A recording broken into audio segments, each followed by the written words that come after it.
किसी ने बड़े कमाल की बात कही है कि दूसरों की समस्याओं का आनंद लेना बंद कीजिए, वरना भगवान आपको वही गिफ्ट कर देंगे, क्योंकि भगवान वही तो गिफ्ट करते हैं जिसमें हमें आनंद आता है। नमस्ते। जिसके जीवन में समस्याएं खत्म नहीं होती थी, कभी घर में कोई बीमार चल रहा होता था, कभी सैलरी नहीं बढ़ रही होती थी, कभी जॉब में झगड़ा होता था बॉस से, उसे लगता था कि समस्याएं खत्म नहीं हो रही हैं, जबकि मैं इतना भगवान का नाम लेता हूं, इतनी पूजा पाठ करता हूं, जप करता हूं, मेरे साथ बुरा क्यों करते हैं। उसके आसपास के लोग उसे कहते रहते थे, मोटिवेट करते थे, तुम्हारा सब कुछ अच्छा होगा, तुम तो इतनी भगवान की भक्ति करते हो, कभी बुरा थोड़ा ना होगा। लेकिन उसे भगवान से एक दूरी सी होने लगी थी। उसे लगता था कि भगवान पता नहीं चाहते क्या है। एक दिन उसका ऑफिस में झगड़ा हो गया, उससे नौकरी से निकाल दिया गया।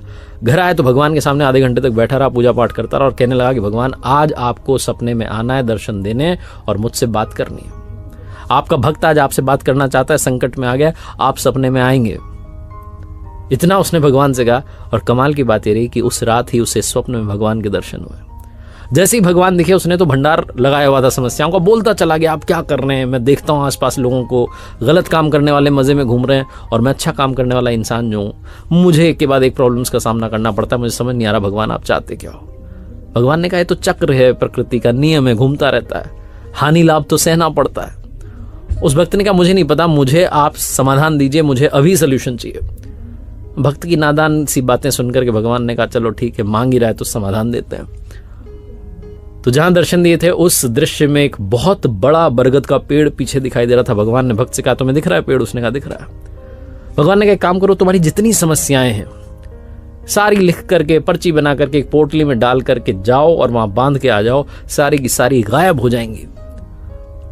भक्त को लगा ये हुई ना बात, मेरी भक्ति का आज परिणाम मिला, आज रिजल्ट मिला, भगवान ने मुझे सारी समस्याएं छुटकारा दिलाया। उसने कहा ठीक है अभी जाता हूं। भगवान ने कहा सुनो लेकिन एक शर्त है, और शर्त यह है कि वहां जाने के बाद, अपनी पोटली बांधने के बाद जब वापस आओ तो एक पोटली उठा करके लाना, एक तो तुम्हें लेकर के आनी पड़ेगी, ये एक्सचेंज ऑफर है। भक्त ने कहा ठीक है देख लेंगे।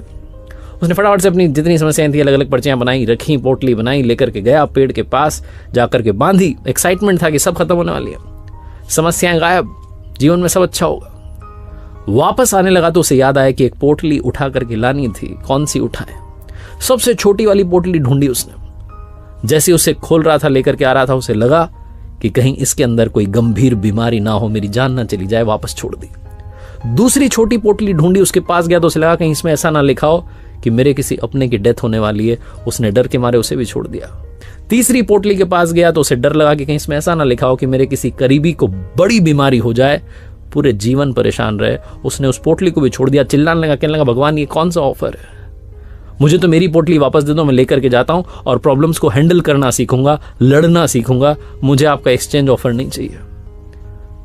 भगवान मुस्कुरा कहने लगे बस यही बात तो समझाना चाहता था, देरी से सही तो मैं समझ में आ गया।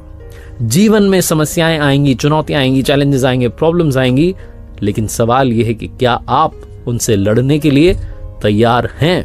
आखिर में बस यही कहूंगा, ऊपर वाले के आशीर्वाद के साथ, अपनी मेहनत और अपनों के प्यार के साथ कर दिखाओ कुछ ऐसा कि दुनिया करना चाहे आपके जैसा।